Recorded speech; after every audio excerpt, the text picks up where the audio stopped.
All right, let's kick off another deep dive. Today, we're focusing on a Tibetan short film called Eye in the Sky. Oh, interesting. Yeah, and we've got a really compelling review from film critic Norbu Tsering. Mm, And, it's funny, this yeah. film, it seems to be getting a lot of buzz. Oh, that's great. Yeah, it's kind of like a hidden gem. It is, yeah. It's a real gem. And I think part of what makes it so compelling Mm-hmm. is it takes a pretty simple premise, Yeah. A missing yak, Okay. and uses that to really dove into these complex issues, Oh, wow. like infidelity and secrets, Okay. bubbling under the surface of this Yeah. tight-knit community. Hmm. And then it brings in this unexpected element of modern surveillance technology. Okay, so Yeah. give me the rundown. What's the story at the heart of Eye in the Sky? Okay, so picture this. Yep. You've got this remote Tibetan village, right? Hmm. Where, everybody knows everyone else's business. Right. And then the village chief's prized Yeah. yak goes missing, Oh, no. and he's absolutely determined to Hmm. find the thief. Hmm. But here's the twist. Okay. He decides to use CCTV cameras to catch the culprit. So he brings, technology into this very traditional Right. setting. Exactly. I'm sure that causes some interesting Oh, it definitely does. conflicts. Yeah, because you see the chief himself is not exactly Mm. Mr. Innocent. Okay. He's having this secret affair. Ooh. And the irony is that the very technology he's using to expose the yak thief Right. could also end up exposing him Yeah. and a whole web of other secrets Oh, my goodness. within the village. So he's setting a trap that Yeah, he could also folk into. absolutely. And it makes you wonder, right? Did he even think about the potential consequences? Or is he just so fixated on finding this yak that he's completely blind to the bigger picture? That's a great point. Right. Right. And that also speaks to what seems to be one of the main Yes. themes in the film, like hypocrisy. Exactly. Yeah. Because he's so focused on uncovering the truth Right. about this missing property. Yes. But what about his own hidden truths? Exactly. And the film does this really clever thing. Yep. It kind of sets him up as this almost tragic figure, right? Yeah, okay. Driven by this desire for justice, Yeah. but also, trapped by his own actions. So there's all this tension Oh, absolutely. in the film Yeah. just waiting to explode. Right. And it makes the stakes even higher for everyone involved, right? Right. Because now it's not just about a stolen yak. It's about everyone's secrets Yeah. potentially being exposed. And the impact that that would have Exactly. on this entire community. And that's, I think, what the film is saying. Okay. That in a community as tightly woven as this Tibetan village, Yeah. exposing one secret could unravel the whole thing. The whole social fabric. Exactly. I find interesting is how the film shows the villagers uniting Oh, to yeah. protect their privacy, even though, they may not all Right. be guilty of some Right. huge transgression. Yeah, it's like they're all forming this united front Yeah. against the intrusion of this technology, right? Yeah. And the potential disruption it could bring. Like choosing to protect their Yeah. collective privacy, Exactly. even if it means maybe Right. turning a blind eye Potentially. to some individual transgressions. It raises those questions, It does, yeah. Yeah. That community and the compromises Mm, we make to maintain that sense of harmony. right. Like, would you be willing That's a good question. to sacrifice a bit of truth Hmm. for the sake of Yeah. keeping the peace? Is transparency always the best policy, Right. even if it leads to chaos? Even if it leads to chaos. Yeah. Right. Those are questions Yeah. that I think Yeah. a lot of us grapple with, Yeah. not just in, small villages, but in our own lives as well. Yeah. And this film, Eye in the Sky, Right. is forcing us to confront Right. those questions. Head on. It's remarkable Yeah. how a story about a missing yak Right. can serve as this springboard Exactly. to explore these Yeah. larger human dilemmas. It really speaks to the power of good storytelling. Right. And what I find particularly interesting is Yeah. how the film manages to weave these traditional elements into this modern narrative. Yeah. There's this one scene Yeah. where the chief, even though he has access to all this technology, Uh-huh. he resorts to a Buddhist ritual Wow. to try and identify the yak thief. So you have this clash of old and new Right. tradition and technology, and that- all of it's playing out Yeah, against this very specific right. cultural context. It's really fascinating. I'd love to know more about how the film uses visuals Oh, yeah, to bring these themes to life. absolutely. The cinematography is absolutely breathtaking. Yeah. And the critic, he highlights how the film uses this clever camera work Yeah. to create this sense of unease Okay. and heighten the tension. Yeah. Like, for example, they use these eagle-eye perspectives Okay. throughout the film, almost like a hawk circling above the village. Wow. And it gives you this constant feeling of being watched, Right. which really amplifies that theme of surveillance Okay. and the loss of privacy. And it's almost as if Yeah. it can also represent the villagers themselves Right. watching each other. Exactly. Always aware Yeah. of what's going on, fueling that gossip mill Oh, for sure. Yeah. that keeps all these secrets simmering beneath the surface. Right. So it's really blurring the line It is, yeah. between who is watching whom. Because we, the audience, are also watching these characters. Right. Just like the cameras are. And it adds this whole other layer Yeah. to this idea of observation and judgment. Right. And speaking of observation, the critic mentioned those tracking shots you were talking about earlier during the temple scene. Yes, during the Buddhist ritual. So what's the significance of those? Well, they're really interesting Okay. because they manage to create both a sense of intimacy Okay. and unease. Okay. At the same time. Yeah. Helsa. Well, the camera's following these characters really closely, right? Yeah. Almost as if we're participating in the ritual right alongside them. Wow. But then the director does this brilliant thing. He cuts to a wide shot, and suddenly you see the CCTV cameras in the background, just, cold and unblinking. So you have this very stark contrast between this sacredness of the ritual, the intimacy of the tracking shots, and then bam, you've got this harsh reality of modern surveillance intruding on this ancient tradition. And it makes you question, whether anything is truly sacred or private anymore, right? Yeah, and it creates this unsettling feeling of being constantly observed, which I imagine also reflects how absolutely the characters are feeling in the film. It's almost as if the cameras themselves become characters, these silent antagonists with the power to disrupt everything. Yeah, so it seems like the film is using those cameras as symbols of I think so. Modern intrusion, a reminder that technology can penetrate even these most traditional spaces. And with it comes the potential for disruption and upheaval. It makes me think about those security cameras we see in our own lives.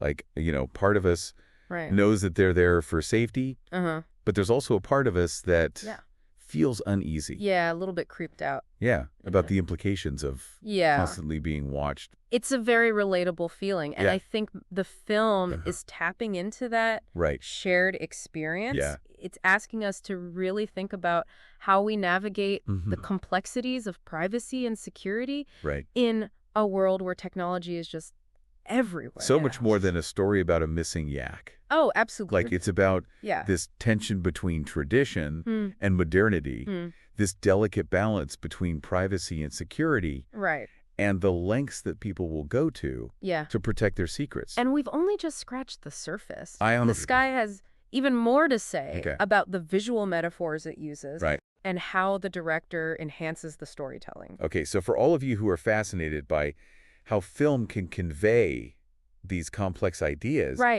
get ready to go even deeper. Yes. We'll be right back. Okay. To explore the artistry of Eye in the Sky. Oh, right. And how it creates this really immersive and thought-provoking experience. I'm excited. Me too. So we're back and ready to really dig into how Eye in the Sky uses visuals to tell its story. Oh, yeah. The critic Norbu Tsering, he raved about the cinematography, especially how it captures the beauty of the Tibetan village. Yeah, it's stunning. But he also pointed out how those visuals reflect the inner turmoil of the characters. Absolutely. It's not just about pretty scenery, Right. The camera work is so deliberate, like those eagle-eye perspectives, for instance. Okay. Almost like a hawk circling above the village. Wow. They use those throughout the film, and it gives you this constant sense of being watched. Right. Which just amplifies that theme of surveillance Okay. and the loss of privacy. It's interesting because those shots could also represent the villagers themselves. Oh, I see what you mean. Watching each other. Yeah, like always aware of what's going on. fueling that gossip mill. Yeah, keeping those secrets. Right. Simmering Exactly. beneath the surface. It blurs the lines between who's watching whom. It does. Because, we, the audience, are also watching these characters. Just like those cameras are. Exactly. So it adds another layer to that whole concept of observation and judgment. And speaking of observation, those tracking shots during the temple scenes. Oh, right. That the critic mentioned. When the chief is performing the Buddhist ritual. Yeah. Can you talk a bit more about how those shots contribute to the story? So those tracking shots are fascinating because they create this sense of intimacy and unease at the same time. How so? Well, the camera follows the characters so closely. No. It's almost like we're participating in the ritual with them. Right. But then the director cuts to a wide shot. Okay. And suddenly you see those CCTV cameras in the background, Yeah. just cold and unblinking. Such a stark contrast. Yes. You have the sacredness of the ritual. Right. That intimacy of those tracking shots. Yeah. And then boom. Yeah. You've got the harsh reality of modern surveillance. Exactly. Including on this ancient tradition. It makes you question whether anything is truly sacred or private anymore. Right. It does, yeah. I think that's precisely the point. The director, Phakpa, he's deliberately using these visual cues to make us, the audience, feel that same sense of unease that the characters are experiencing. We become complicit in this act of observation, forced to confront our own relationship with surveillance. How it permeates our lives. Yeah, exactly. And how technology, meant to protect and serve, can also be used to intrude and expose. Well, it's a really important point that the film makes. It makes me think about how comfortable we are with things like security cameras, facial recognition software. Yeah, those things. All these things that are supposed to make us safer. Right, but they also erode our privacy. That's one of the key takeaways from this film. It's not necessarily anti-technology, but it does ask us to be critical of how we use it and to acknowledge the potential consequences. For individuals and for everyone. Communities. Yeah. Speaking of consequences, we have to talk about that climactic moment of destruction. Oh, yeah. That the critic described. It's a powerful scene. He called it a visual metaphor. Yeah. What exactly is being destroyed? Well, I don't want to spoil too much. Okay, fair enough. But it involved the chief taking this drastic action in response to the predator of those secrets being revealed. It's a visceral act. Almost violent. Wow. That speaks to the desperation and fear that are driving these characters. Like he's trying to erase the truth. Yeah, it's as if by destroying something physical, he's trying to erase the truth. Right. Or maybe even a part of himself. It sounds like a moment of recklessness. It is, yeah. A complete break from this carefully constructed facade. Yeah, and it's interesting that it's the chief, the one who brought the cameras in, who ultimately tries to destroy them. But he realizes the monster he's unleashed. It's a great interpretation. And it goes back to that theme of hypocrisy we talked about. But he sets out to expose the truth. But when that truth threatens him, he lashes out. It really raises the question. It does. What are we willing to sacrifice to protect our own secrets? Even if it means causing harm. And how far are we willing to go to reclaim our privacy once it's been compromised? That's a Han-on question. It is. And one that I think resonates far beyond this Tibetan village. This is where the critic believes the real power of Eye in the Sky lies. Right. It's not just a visually stunning film. Right. It uses those visuals to pose these challenging questions about human nature and the choices we make. I appreciate that it doesn't offer any easy answers. Me too. It leaves space for us, the audience, to wrestle with those questions. To examine our own values. Yeah. And how we would navigate a similar situation. Exactly. And it does all of that with this blend of humor and social commentary that the critic found really engaging. So it's not a preaky film. No, not at all. It's a film that... It invites you to laugh, to think, and to walk away with a new perspective. So speaking of perspectives, the critic mentioned other Tibetan films. Oh, yeah. Like Tharlo and Balloon. Yes. How does Eye in the Sky compare to these? Well, all three films explore these complex social realities and relationships. But what sets Eye in the Sky apart is this clever blend of humor and social commentary. It doesn't shy away from tackling these difficult themes. No, it doesn't. But it does so with this lightness of touch. Yeah, a sense of irony that makes it both entertaining and thought-provoking. It sounds like a film that really understands its audience. I think so. Acknowledging the absurdity while also urging us to look deeper. Right. It's a delicate balance to strike. It is, and the critic sees Eye in the Sky as a sign of a really vibrant and evolving cinematic landscape in Tibet. That's exciting. Yeah, he praised the director, Phakpa, for his ability to pack so much depth and nuance into a short film. It's a testament to the power of storytelling. It is. And the talent of these new generation of Tibetan filmmakers. It is really exciting to see. It sounds like Eye in the Sky is not only a great film, but also a harbinger of even more compelling stories to come from Tibetan cinema. I think so. It reminds us that sometimes the most profound stories come from the most unexpected places. It's true. Who would have thought a missing yak could lead to such a deep exploration of human nature, technology, and that delicate balance? It's a reminder to keep an open mind. Yes. To seek out stories from diverse cultures. Absolutely. And to challenge our assumptions. You never know what insights you might glean from a film like Eye in the Sky. Okay, so our deep dive into Eye in the Sky is almost complete. Okay. You know, we've explored the story, the scenes, the visuals, the critical reception. But before we wrap up, let's connect all of this back to you, our listener. Yeah. What can we take away from Eye in the Sky and apply to our own lives? Okay, so Eye in the Sky takes place in this remote Tibetan village. Right. But its themes, they really resonate far beyond those mountains. Absolutely. It's something we can all relate to, right? Yeah. That feeling of being watched, that awareness that our privacy is shrinking in this world of, ever-present technology. Think about it in your own life. Yeah. How many cameras capture your movements each day? It's kind of crazy when you think about it. Right, like at the grocery store, on the street, even in your own home sometimes. Oh, for sure. So Eye in the Sky is really asking us to think about the implications of this constant surveillance. For individuals and for society. Exactly. And it's not offering easy answers. No. It's not saying that all surveillance is bad, but it is forcing us to confront these uncomfortable questions. Like, at what point does security become intrusion? Right. Where do we draw the line between safety and privacy? Yeah, and who gets to decide where that line is drawn? That's a big one. Eye in the Sky reminds us that the pursuit of truth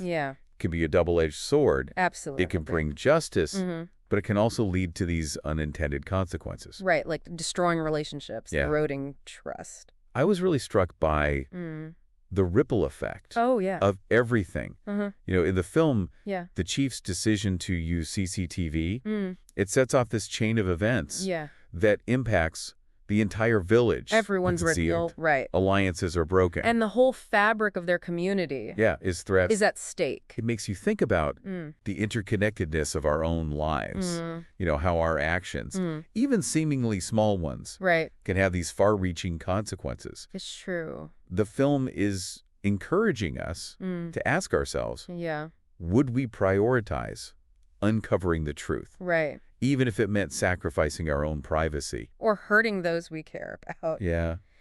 It's a tough question. And it's a dilemma that I think we all face in our own lives. In different ways. You know, maybe on a smaller scale. But the core question remains the same. It does. What would we sacrifice for the truth? It also makes you think about those compromises we make in the name of community harmony. Like the villagers choose to protect their collective privacy, even if it means overlooking individual transgressions. Is that truly a united community then? Right. Or is it just a facade built on all these secrets? And unspoken truths? That's a great question. Something to think about. It is, and it challenges us to examine our own communities. Our own relationships. Are we really being honest with each other? Right. Or are we just maintaining this illusion of harmony? Exactly. And it's not always easy to face those truths. It can be uncomfortable. About ourselves or our communities. But Eye in the Sky suggests that sometimes that discomfort is necessary for growth and understanding. Right. It's through those difficult conversations, you know, confronting our own biases. Challenging our assumptions. And assumptions. That we can build stronger, more authentic connections. The film is a powerful reminder. It is. That even in this world of increasing surveillance, we still have agency. Right. We can choose how we engage with technology. Absolutely. how we protect our privacy. And how we build trust within our communities. It's not about rejecting technology altogether. No. It's about using it consciously and Yes. ethically. Exactly. So as we wrap up our deep dive to Eye in the Sky, we encourage you to seek out this film and experience its magic for yourself. Let its visuals and themes wash over you. Yeah, and see what resonates with you. What questions does it raise? Yeah, what questions? That's about your own relationship with technology, community, and the pursuit of truth. Because, you know, the most valuable takeaways from any deep dive are those questions that linger. The ones that stay with you. Yeah, long after the discussion is over. Exactly. The questions that prompt us to think differently. To challenge our assumptions and to engage with the world in a more mindful and meaningful way. Absolutely. So, until next time, keep exploring, keep questioning, and keep diving deep. I like that. Me too.